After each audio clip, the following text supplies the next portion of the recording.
Bueno, si os parece, vamos empezando con el webinar. Yo me presento, yo soy Teresa Pérez, soy gerente de consultoría en Prisma y me acompaña César Martín, que es el responsable del área de responsabilidad social corporativa de Prisma. Vamos a hablar en esta ocasión de la relación o de cómo podemos contribuir con la neurociencia aplicada a los temas relacionados con la responsabilidad social corporativa o las estrategias ESG, de las que ahora nos va a hablar César.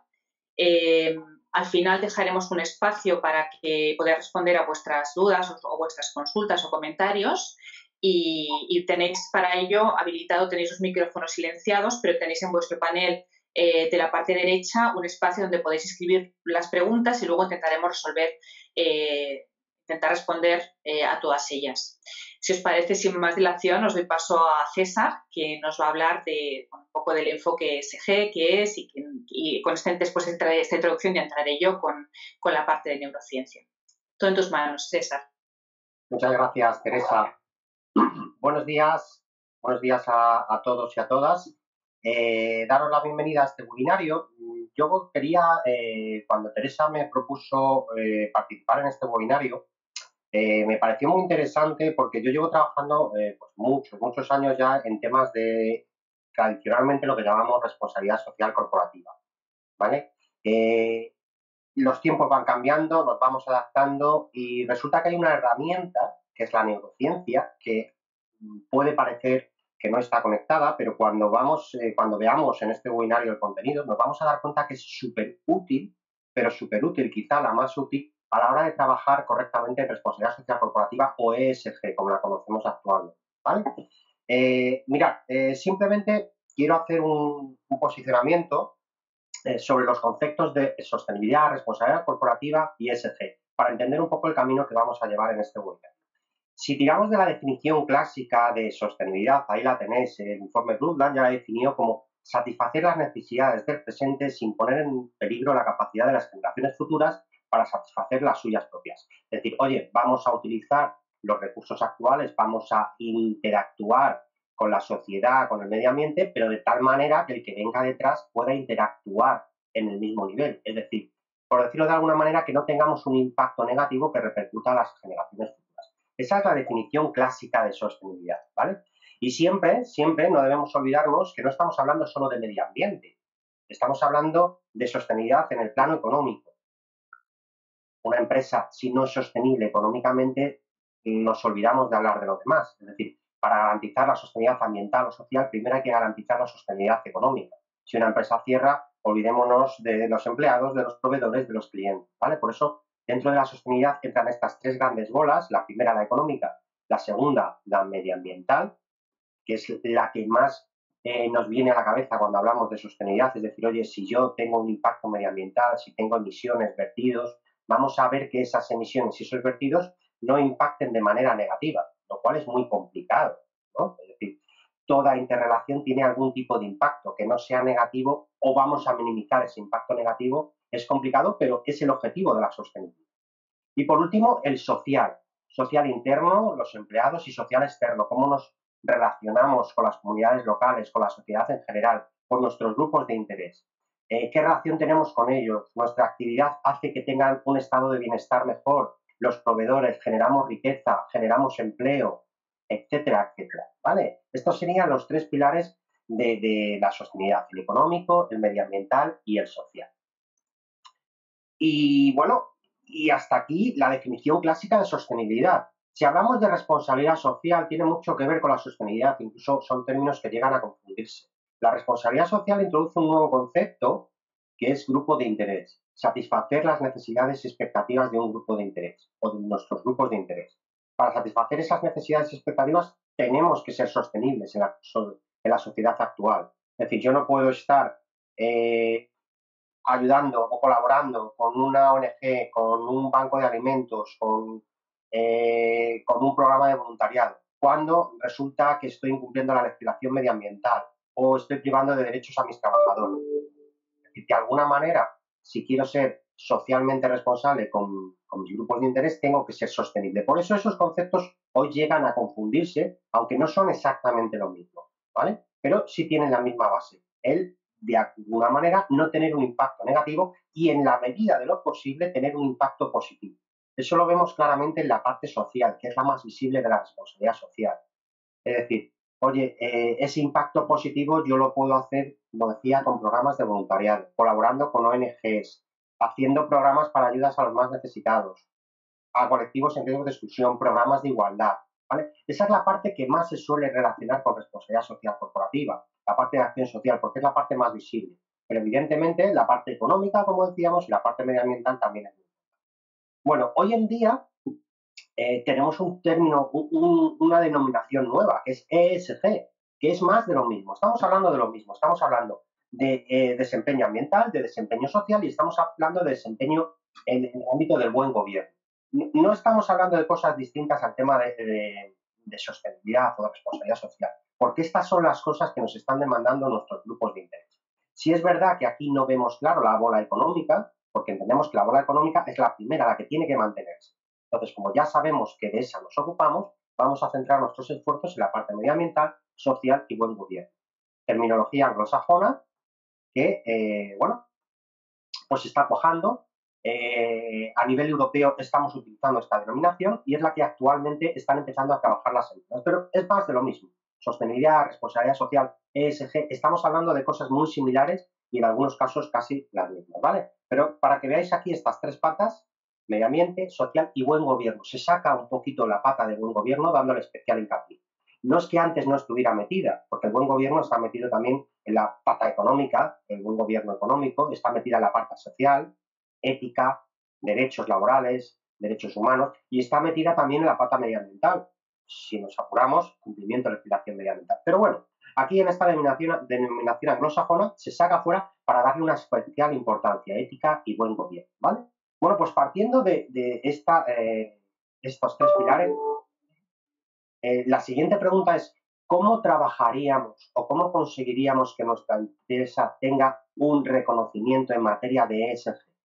¿Cómo conseguiríamos que nuestra empresa sea un referente, que tenga un plan de actuación al que se unan nuestros grupos de interés, al que nuestros proveedores les guste trabajar con nosotros, al que nuestros empleados estén a gusto, al que la sociedad le parezcamos una empresa que genera confianza, etcétera, etcétera? Vamos a verlo muy brevemente, ¿vale? No quiero extenderme mucho, no es un curso tampoco de ESG, pero sí dar las piezas fundamentales para enlazar con la neurociencia y que veamos la utilidad de esta herramienta. Mira, cuando trabajamos en ESG, lo primero que hacemos es identificar nuestros grupos de interés. Es decir, oye, ¿a quién tengo yo que satisfacer? ¿Quién tiene que estar contento conmigo? En esta fase, pues identificamos los clásicos, los clientes, los empleados, los proveedores, la administración, las comunidades locales, ¿vale? Esa sería la lista que tendría cualquier empresa.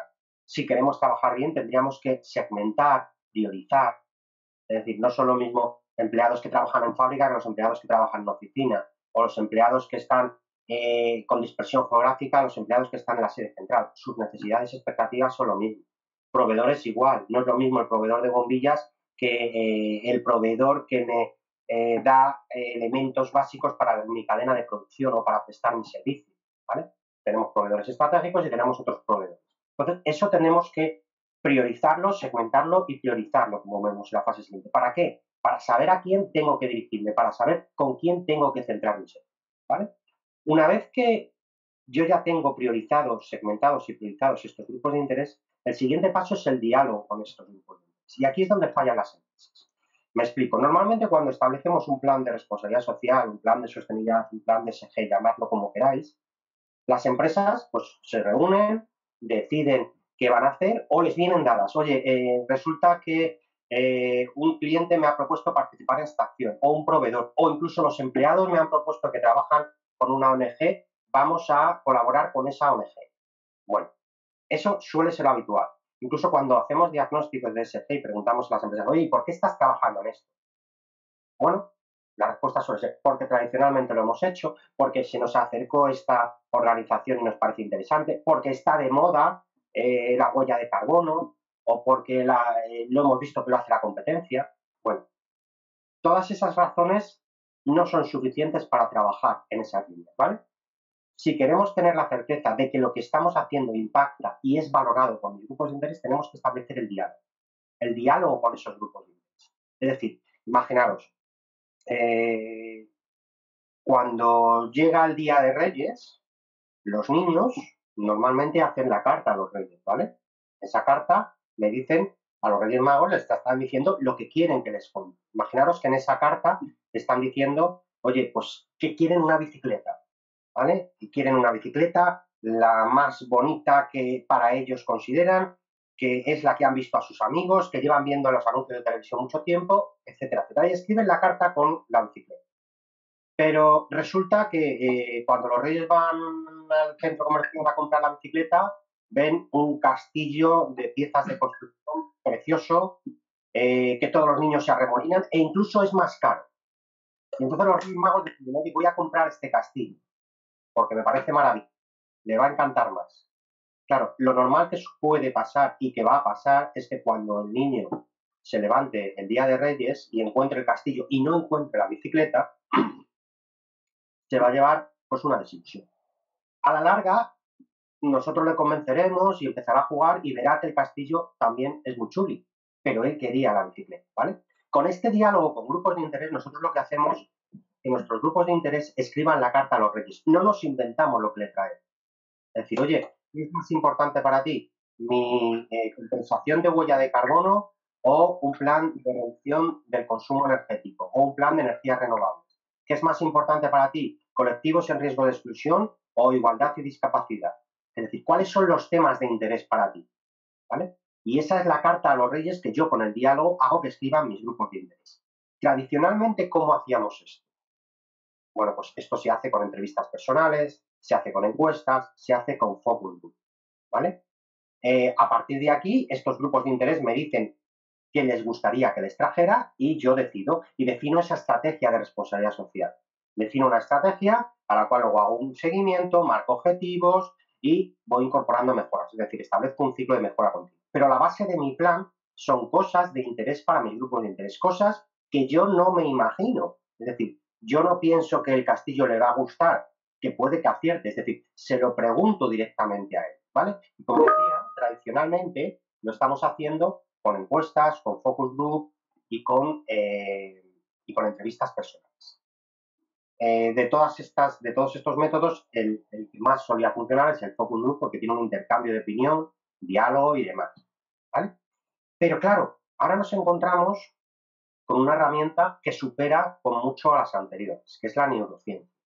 Es decir, cuando yo pregunto la carta a los Reyes Magos, imaginaros, me están escribiendo en lo que ellos recuerdan y demás. Pero si yo en vez de hacer eso, pudiera hacer la prueba de ponerles castillo, bicicleta y juego de operación o un juego de mesa o lo que sea, y ver cuál es su reacción con anterioridad, ¿vale? Es decir, la neurociencia lo que está haciendo es captar de primera mano esas emociones. Porque aquí estamos hablando de emociones, es decir, las decisiones, el por qué yo me compro un coche, por qué yo voy de vacaciones a este sitio, todas las tomo en base a mis emociones. Tomo aquellas decisiones que mejores emociones me producen o me dan más alegría o me producen menos tristeza, ¿vale? Pero lo que estoy haciendo es tomar decisiones siempre en mi vida en base a emociones. Me compro una casa si me compensa tener esa hipoteca, la calidad de vida que me va a dar. Me compro ese coche si me ha gustado, incluso aunque gaste un poquito más de gasolina que el otro o gaste mucho más, pero que ese coche me gusta. Y así todo en la vida. La neurociencia nos está ayudando a captar esas emociones. Entonces, yo tengo la opción de o escribir o que los grupos de interés me escriban esa carta a los reyes o que en base a la neurociencia pueda captar qué emociones le está produciendo cada una de mis líneas de acción. ¿Para qué? Para lo que perseguimos con ESG, responsabilidad social, maximizar mi impacto, ni más ni menos. ¿Qué es lo que persigo? Maximizar mi impacto en los grupos de interés, mi impacto positivo, que los grupos de interés se genere confianza, vengan a mí. Entonces, si yo pudiera anticiparme y saber cómo van a recibir mis líneas de acción, sería maravilloso. Y eso es lo que estamos haciendo, o lo que nos va a contar Teresa, estamos haciendo con la neurociencia, ¿vale? Fijaros, aquí os he puesto una transparencia, que la mayoría conoceréis, de un ejemplo de lo que llamamos un estudio de materialidad. Los estudios de materialidad clásicos son lo que os he dicho, es decir, preguntamos a los grupos de interés, con encuestas, focus o lo que sea, y preguntamos cuál es nuestra estrategia. Y en función de esto buscamos las líneas en común.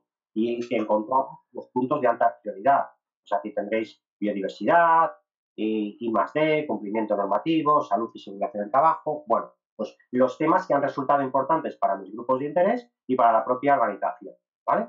Y luego habrá otras zonas, como por ejemplo esta zona que tenemos aquí, que si nos saliera algo aquí, pues sería una zona de reflexión. Es decir, es importante para mis grupos de interés, pero yo no le he dado valor. Y al contrario, lo que salga aquí es importante para mí, pero mis grupos de interés no me lo están valorando. Zonas de reflexión, ¿vale? Pero la zona de prioridad es esta oscurita en la que tenemos los puntos de encuentro. Este es el resultado de preguntar, de dialogar con mis grupos de interés. Esto es lo que podemos hacer en base a emociones, es decir, ¿qué te emociona? ¿Qué te gusta de lo que hago? ¿O qué te gustaría que hiciera en un futuro? ¿Vale? Mirad, para acabar, simplemente poneros un ejemplo. Imaginaos un supermercado, o dos supermercados, mejor dicho, dos supermercados, pero de la misma cadena, dos supermercados de cualquier marca que se os ocurra. Como no estamos en la tele, no puedo decir marcas. Imaginaros dos supermercados de Mercadona. Los dos pertenecen a la misma cadena, los dos tienen los mismos productos, los mismos precios y los dos están a la misma distancia de mi casa. Pero uno realiza campañas de ayuda a colectivos en riesgo de exclusión, ¿vale? Y el otro realiza campañas de reciclaje y comunicación con el medio ambiente. Cuando yo llego a estos supermercados, en el supermercado A puedo ver pues, un puesto donde hacen donaciones, donde nos sensibilizan, donde ven los planes de acción que están llevando a cabo con colectivos en riesgo de exclusión. Incluso puedo ver empleados de ese colectivo allí en prácticas laborales. Y en el supermercado 2, pues puedo ver contenedores donde puedo reciclar todo tipo de plásticos, de residuos, de peligrosos, bueno, habituales, pilas, bombillas fluorescentes, ¿vale? Además hacen dípticos de buenas prácticas medioambientales, etcétera, etcétera. La pregunta que os haría ahora es, en función de qué os transmite, ayuda a colectivos en riesgo de exclusión o campañas de reciclaje y concienciación medioambiental. ¿Qué os gusta más de estas dos opciones? ¿Esto sería suficiente para que, estando a la misma distancia, fuerais al A o al B?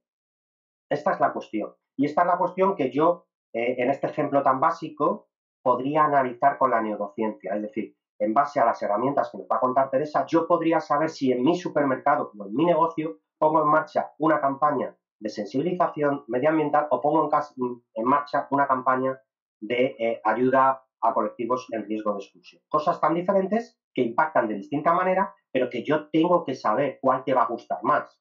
¿Cuál te va a gustar más para que vengas a mi supermercado? Porque no os olvidéis que al final una de las razones, si no la más, por la que las empresas trabajan en sostenibilidad de ESG, es para ganar cuota de mercado, para diferenciarse de la competencia, ¿vale?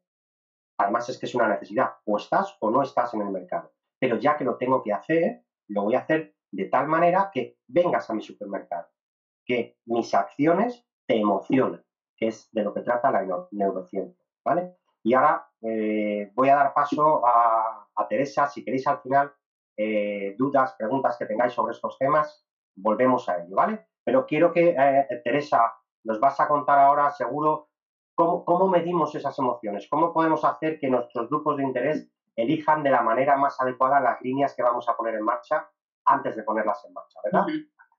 Sí, muchas gracias, César, por esta introducción, que bueno, que yo creo que es un punto de partida para lo que voy a comentar yo, que voy a acabar complementando un poco lo que has estado ya hablando de la neurociencia. ¿Vale? Empiezo. Sí, creo que veis mi pantalla. Sí, ¿no?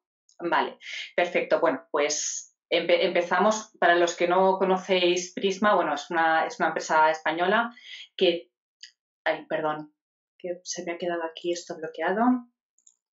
Sí, es una empresa española con experiencia en el mundo de la consultoría, la auditoría y las inspecciones técnicas. Una de las áreas que tocamos es en consultoría, es neurociencia aplicada al mundo de la empresa, que por eso estamos aquí en esta reunión, ¿no? En este webinario. Formamos parte de un equipo pluridisciplinar, ¿no? Porque tenemos muchos perfiles profesionales en la compañía, pero siempre con un ADN orientado a la sostenibilidad ambiental, social y de buen gobierno, con lo cual es muy pertinente a todos estos temas de ESG. Yo, bueno, para que me conozcáis, yo soy psicóloga de formación y, bueno, lo que me ha interesado toda mi vida es conocer los procesos mentales que guían los comportamientos y la forma en que las personas toman las decisiones. Con lo cual, en Prisma estoy tocando temas relacionados con áreas estratégicas como son las percepciones y las sensaciones de los clientes y también del área de empleados, ¿no? El esquema de esta reunión pues es el que veis aquí en pantalla, ¿no? Vamos a hablar de qué aporta la neurociencia al desarrollo sostenible, cómo podemos aportar a la contribución de las empresas con los ODS. También vamos a hablar del tema de los estudios de materialidad, que ya ha avanzado César, y vamos a conocer un poquito la tecnología y los ejemplos prácticos de cómo se puede aplicar todo ello en vuestras organizaciones. Vamos a empezar.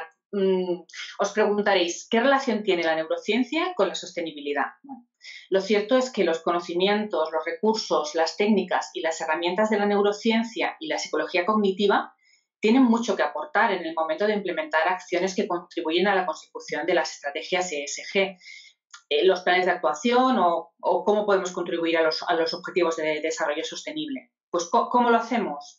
Pues entendiendo las conductas humanas y los procesos mentales que subyacen tras ellas.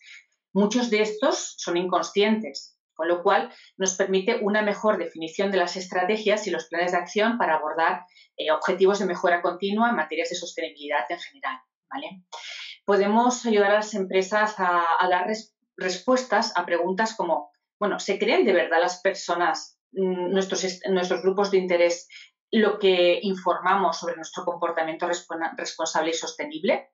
¿Qué les lleva a pensar?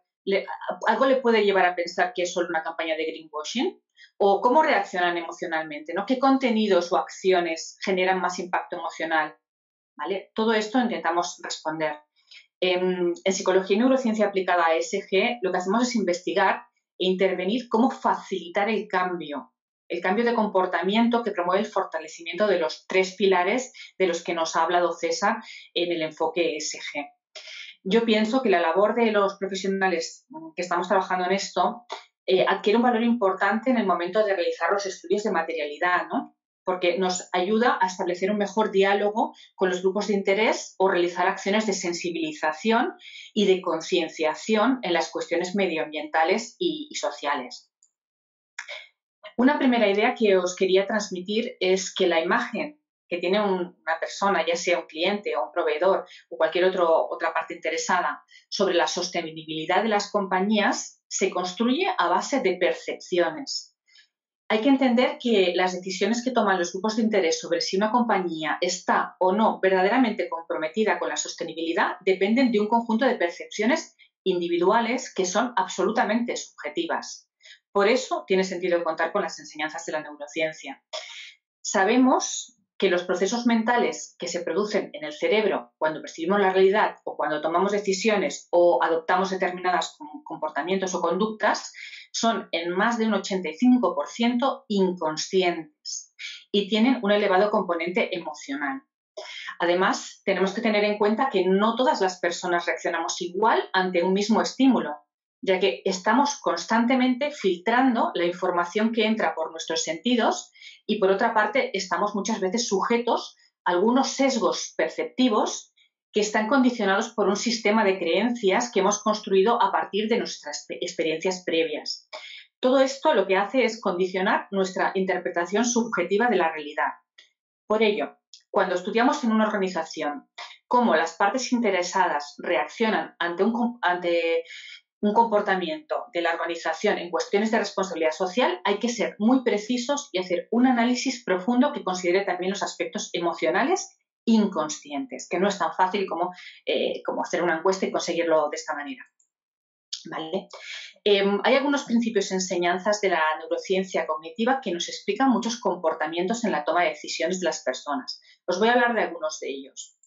En primer lugar, en los procesos de toma de decisiones predomina la impulsividad y las emociones, especialmente en materia de aspectos que tienen que ver con cuestiones medioambientales, buen gobierno o ética de las compañías.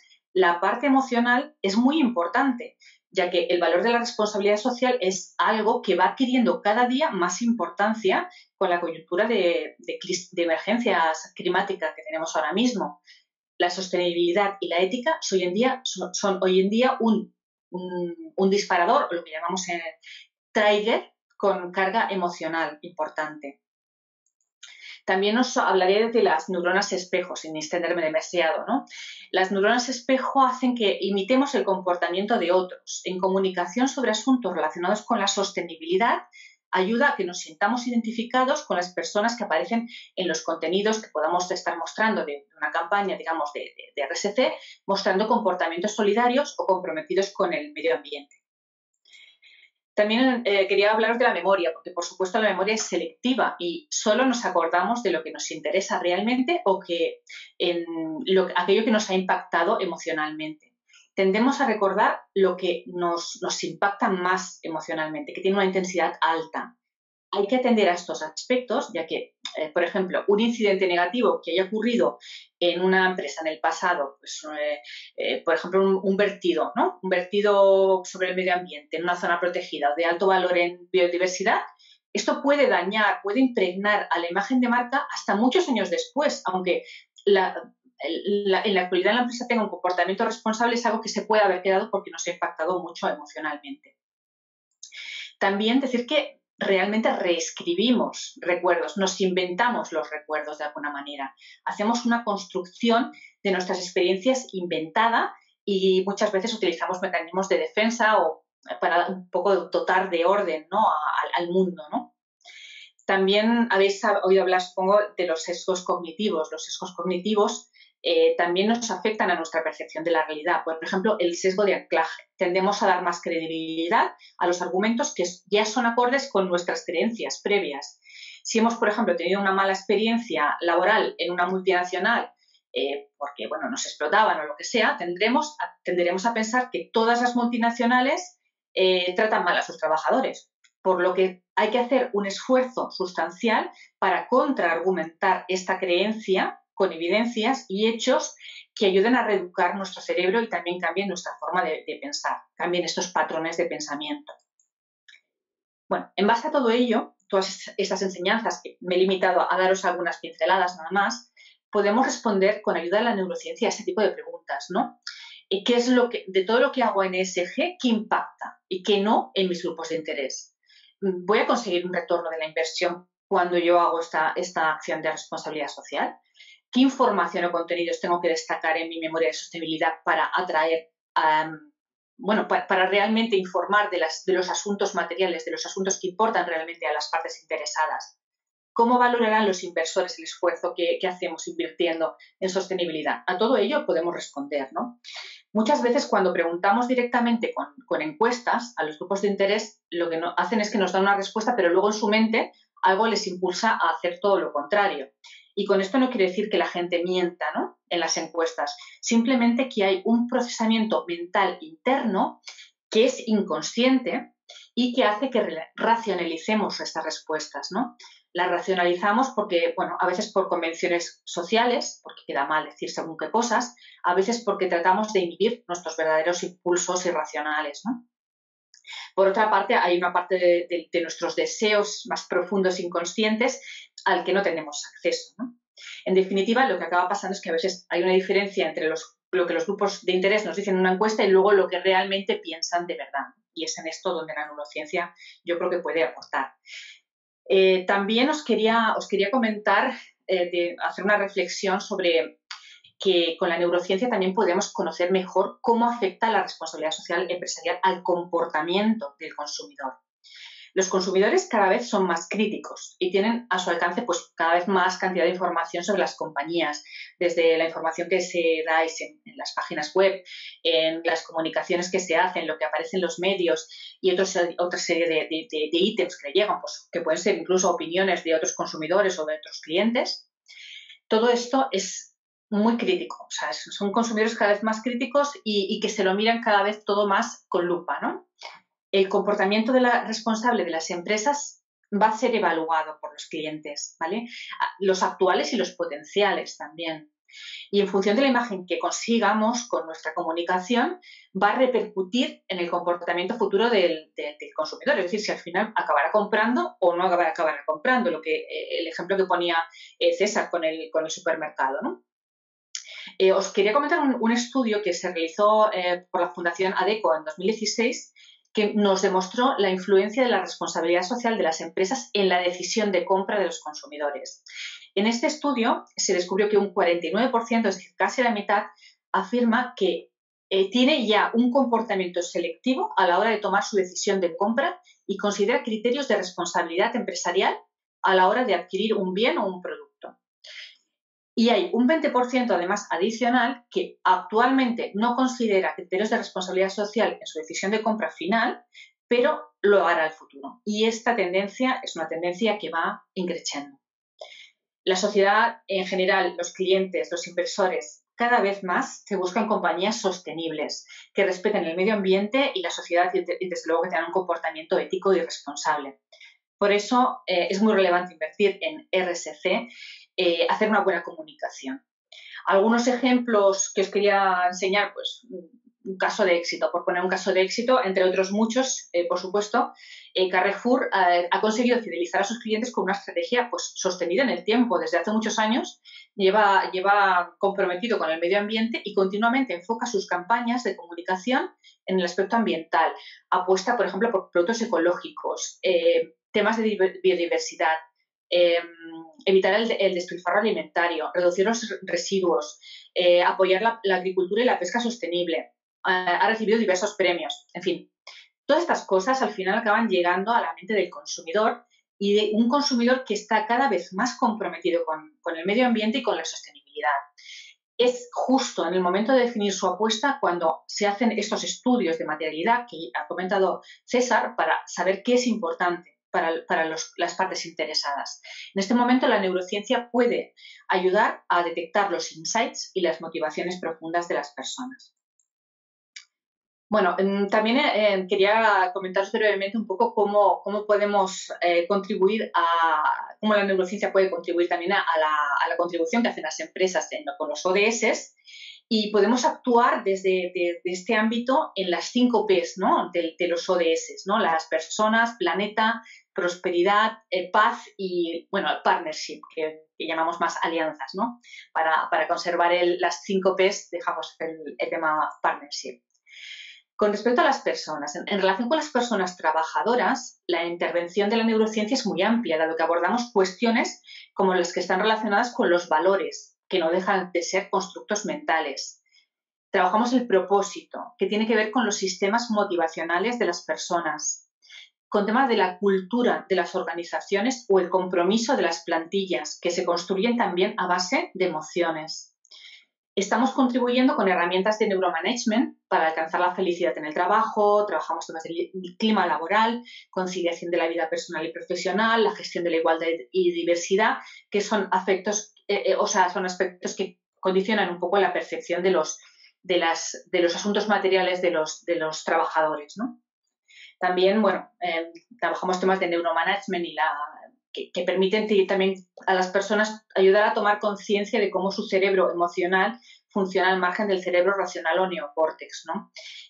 También en Prisma también entrenamos, bueno, en habilidades en neuroliderazgo eficaz o para que las personas sean capaces de modificar determinados hábitos o procesos mentales, bien cambiando aquellos que son tóxicos o bien generando o potenciando habilidades que mejoren también su relación con la empresa y su rendimiento, ¿no?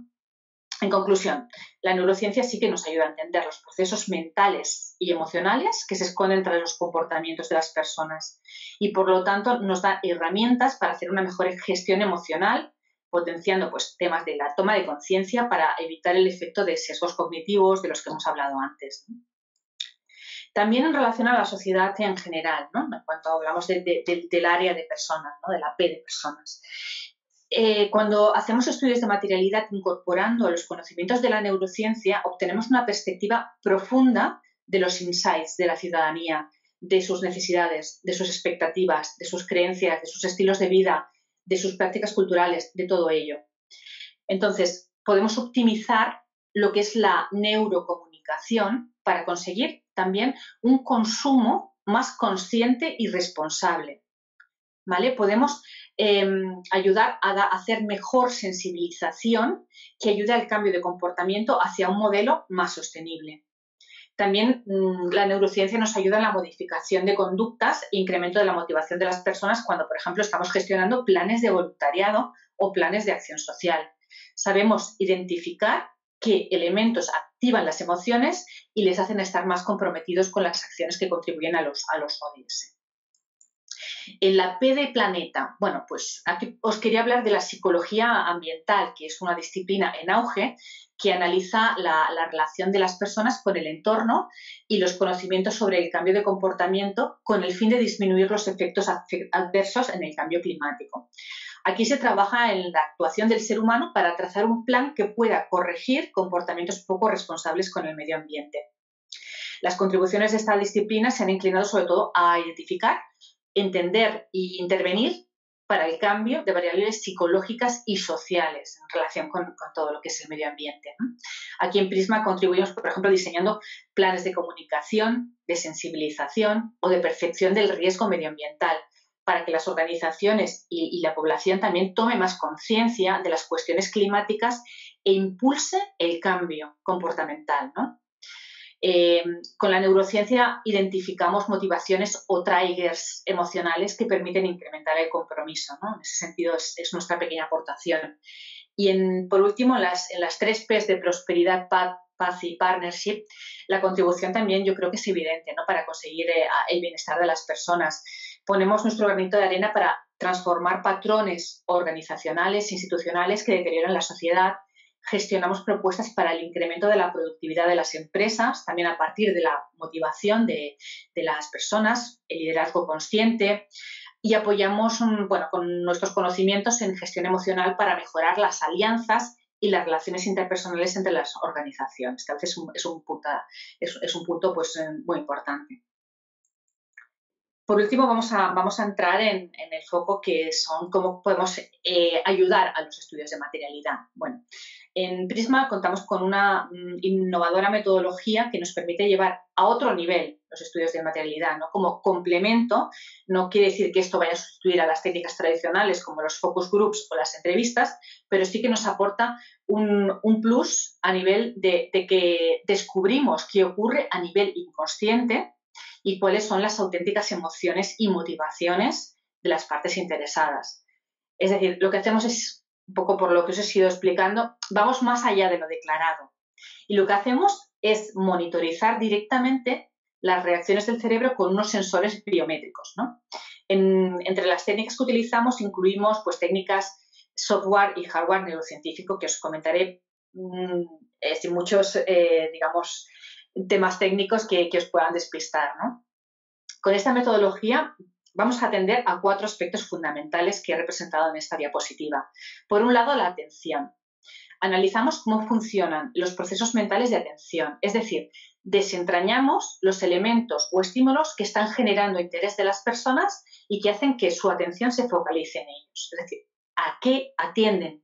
¿En qué elementos se están fijando las partes interesadas en este aspecto?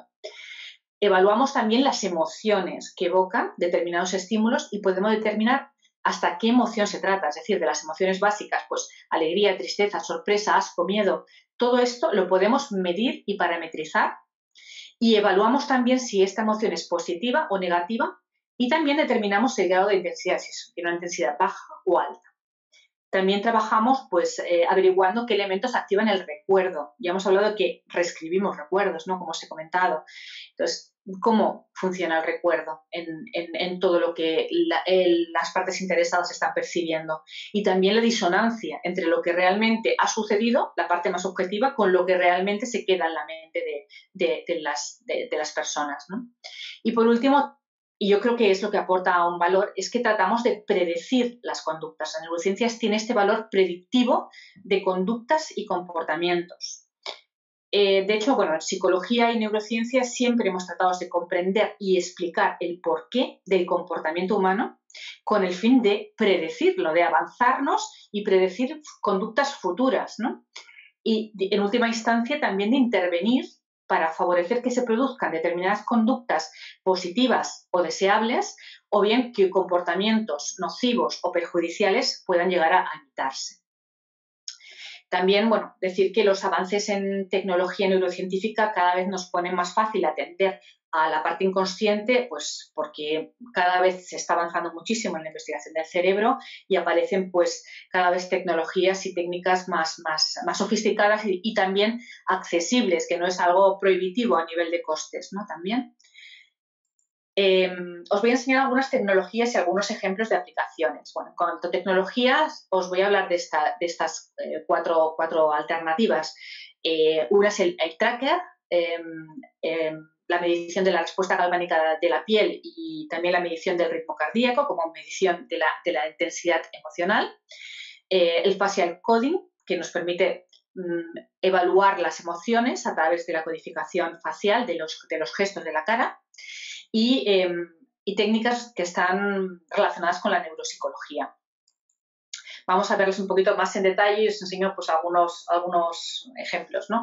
En esta hemos puesto en qué consiste el eye tracker. Eye tracker es este pequeño aparatito que veis aquí, que lo que hace es que proyecta un rayo al fondo de la retina, ¿vale? Y que mientras una persona está evaluando pues, un estímulo que puede ser, por ejemplo, un vídeo corporativo de responsabilidad social, lo monitorizamos todo, ¿no? Entonces, lo que hacemos es que el movimiento del ojo se traquea, es decir, medimos milimétricamente una serie de indicadores sobre la atención visual, ¿vale? Así vemos cuál es el movimiento del ojo, lo cual nos permite obtener métricas sobre el tiempo de atención, cuál es el recorrido que hacemos con la vista, que no siempre es en el sentido de la lectura. Nuestros ojos, cuando nos ponemos a ver cómo van en un recorrido pues bastante dependiendo de qué elementos están capturando la atención en cada momento, ¿no?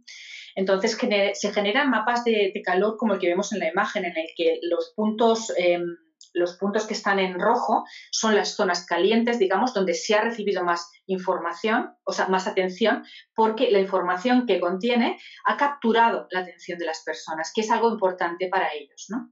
Bien sea, no nos dice si es negativo o positivo, eso lo veremos con otras técnicas que se aplican de forma sincrónica a esta, ¿no? Entonces, si, por ejemplo, nuestro mensaje de sostenibilidad está en blanco, tenemos un problema porque aquí las personas que visualizan esta información no están atendiendo a ese aspecto.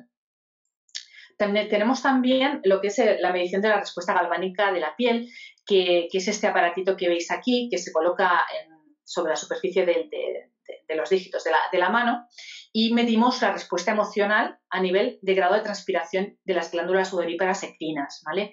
Es un poco, forma parte de lo que es el polígrafo, por decirlo de alguna manera, y aquí ya sin preguntar a nadie, directamente capturamos a nivel milisegundos cuál es la respuesta emocional. Cuando hay una intensidad emocional, la actividad de estas glándulas sudoríparas se activan y recogemos que este estímulo tiene una intensidad emocional pues impactante, ¿no? para las personas que visualizan el estímulo.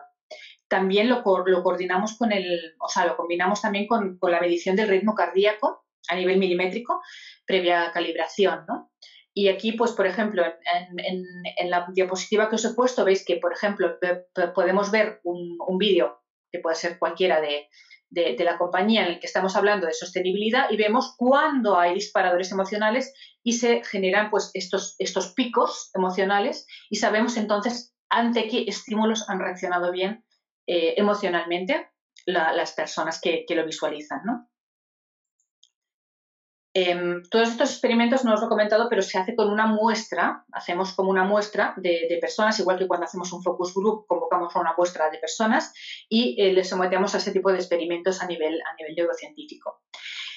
También tenemos otra técnica que es muy interesante porque es la codificación facial, que lo que hace es permitir la decodificación de las expresiones de las personas mientras están expuestas al estímulo, que puede ser, bueno, de muchos tipos, ¿no? Puede ser pues, ver una acción, un cartel de una acción pues, de responsabilidad social o de un plan de voluntariado, lo que sea. Y entonces, simplemente con una cámara y un software muy sofisticado, lo que hacemos es realizar un seguimiento emocional a través del registro de las microexpresiones faciales a tiempo real. ¿vale? Y presentamos el estímulo y medimos a tiempo real cuáles son las reacciones y decodificamos qué emoción está asociada a esos gestos que está mostrando la persona, el sujeto que estamos analizando, ¿no? Esta técnica tiene como fundamentación teórica las investigaciones del psicólogo Paul Ekman, que, bueno, su postulamiento es que las expresiones faciales de las emociones son universales y por consiguiente tienen origen biológico. Entonces, con este registro de microexpresiones faciales lo hacemos con una cámara de muy alta resolución y un software de última generación que nos permite decodificar con mucha precisión cuáles son las emociones que está sintiendo y también si estas emociones son positivas y negativas. Si veis en este gráfico, pues cada una de las franjas que veis en distintos colores sería una emoción y que muchas pueden estar presentes a la vez. Entonces analizamos todo el ciclo de cómo se va generando esta emoción. También hay otras técnicas más allá de lo que es monitorizar con sensores biométricos, ¿no? Hay técnicas que utilizamos en psicología tradicionalmente que nos permiten acceder al inconsciente. Muchas de estas técnicas se basan en entrevistas en profundidad en las que se utilizan metodologías como los juegos proyectivos o la interpretación a través de analogías, ¿no? Ese tipo de juegos se basan en que se presenta a las personas un estímulo ambiguo. Por ejemplo, vosotros conoceréis todos el test de manchas de Rorschach. En realidad las manchas son manchas, no es nada. Se da, por lo tanto, libertad de respuesta a la forma, de forma que las respuestas que emiten las personas a las que preguntamos no se dan por azar, sino que están determinadas por las características psicológicas del sujeto que las formula. Es decir, que las personas proyectamos cosas que no están en el propio estímulo, sino que están en nosotros mismos, ¿no?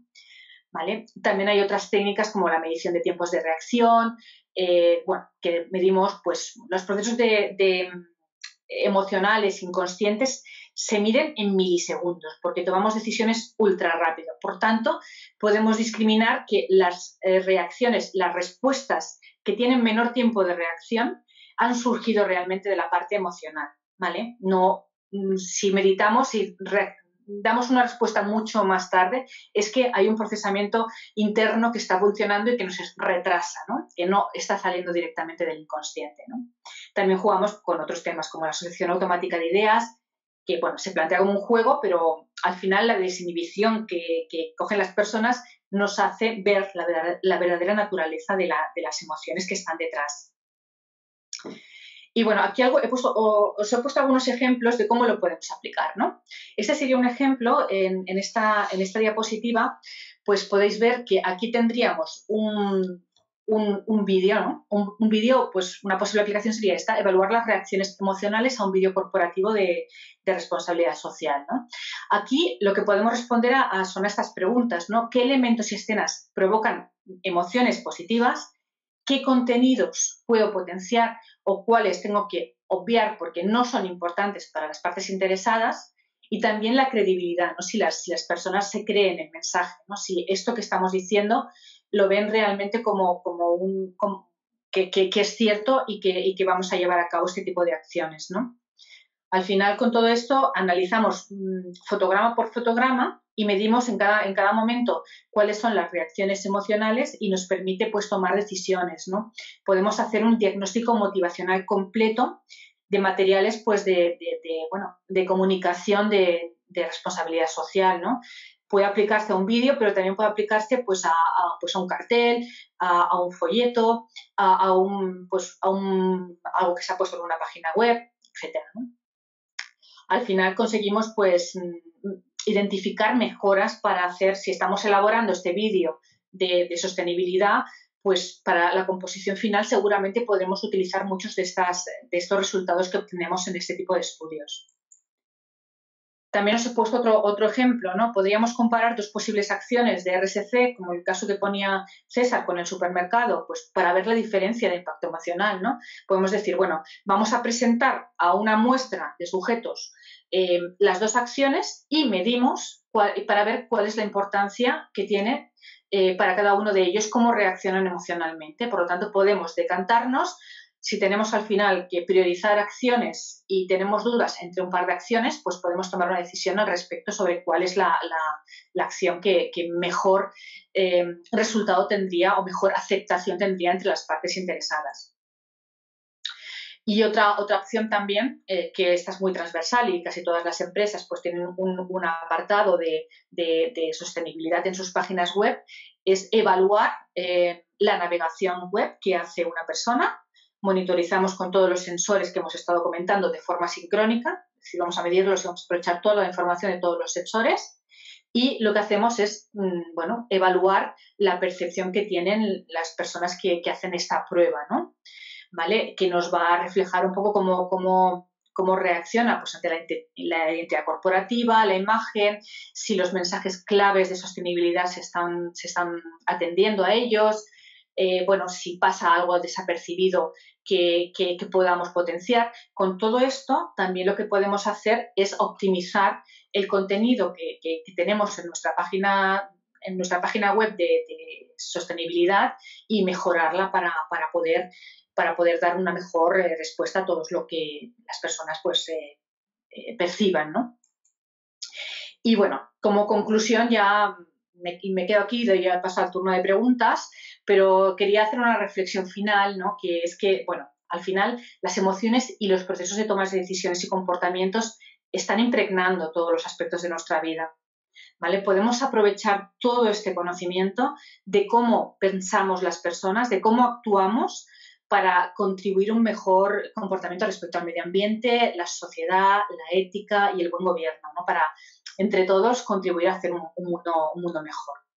Y bueno, hasta aquí mi participación y bueno, os agradezco mucho vuestra atención y nada, intentaremos ahora pasar al turno de preguntas y me quedo con vosotros y con César, que atenderemos a todas vuestras preguntas. Vale. Entonces dejo de compartir, ¿vale? Y vale, pues os dejaré un poquito de tiempo para las preguntas. No voy a mirar si hay alguna. Un segundito. A ver, aquí. Bueno, hay una pregunta que hace referencia a si hacemos formación sobre este tipo de competencias o habilidades. Pues bueno, lo cierto es que sí, que podemos en Prisma tenemos muchos cursos de formación en los que podemos orientar, bueno, hacemos a medida, ¿no? Hacemos una formación a medida y con la parte de neurociencia sí que podemos capacitar, ¿no? a las empresas para que, sobre todo, justamente estaba haciendo esta mañana una propuesta para un cliente en temas de neurocomunicación, ¿vale? Que en temas de responsabilidad social corporativa es importante saber cómo comunicarnos, cómo establecer este diálogo con las partes interesadas y podemos ayudar a tomar conciencia de cómo funcionan estos procesamientos internos inconscientes para facilitar a las personas que diseñan los planes de comunicación internos y externos de las organizaciones para mejorar, ¿no? Para mejorar el diálogo con las partes interesadas. No sé si hay alguna pregunta más. No sé si, César, tú tienes alguna.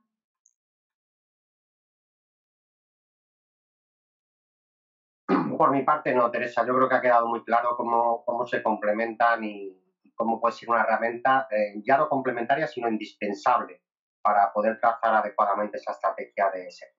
Gracias, Teresa. Muy bien. Pues nada, vale, un momento. Que aquí me sale una. A ver, un segundito, que la veo muy pequeñita. Vale. A ver, un segundo. A ver, buenos días, estoy en los estudios. ¿Vosotros os encargáis también de buscar la muestra de personas para este test? Sí, normalmente nos encargamos de todo el proceso.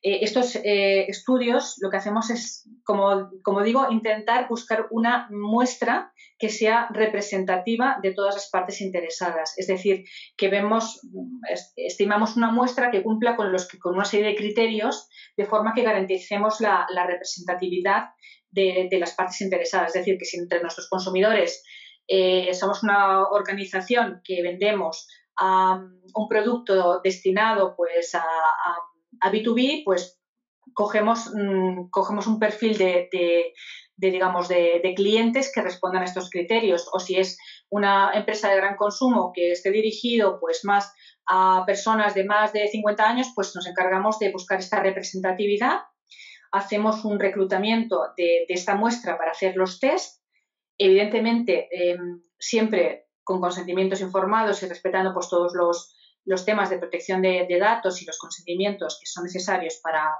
hacer estas valoraciones biométricas, y nos encargamos de todo el proceso. Normalmente pues juntamos un grupo de personas. La gracia yo creo que está que la neurociencia tiene un valor predictivo importante y medimos tantos parámetros biométricos que con una muestra relativamente pequeña podemos tener resultados solventes, ¿de acuerdo? O sea, que con una muestra de unas 20 personas tenemos una base bastante sólida para poder dar conclusiones y otorgar este valor predictivo, ¿no?, de las conductas, ¿no? O sea, nos encargamos de todo. Normalmente pues se les ofrece pues un reconocimiento pues a las personas que participan y poco más. Muy bien. No sé si hay nos agradecen por aquí el webinar, y bueno, no sé si tenéis alguna más, pero si se os ocurre a posteriori pues alguna pregunta adicional, podéis contactar con nosotros a través de nuestras direcciones de correo electrónico o la dirección, digamos, global de Prisma. Podéis ver nuestra página web y hacernos las preguntas oportunas o responder a las encuestas que hacemos también tras finalizar el webinario. Pues nada, sin más dilación, pues dejamos aquí. Creo que hemos cumplido de una forma bastante germánica con el tiempo y nada, os agradezco mucho vuestro interés y participación. Te dejo en tus manos para tu despedida, César. Igualmente, muchas gracias a todos y espero que haya sido de vuestro interés. Como ha dicho Teresa, estamos a vuestra disposición por si surge cualquier duda y esperamos veros en próximos webinarios. Gracias. Adiós.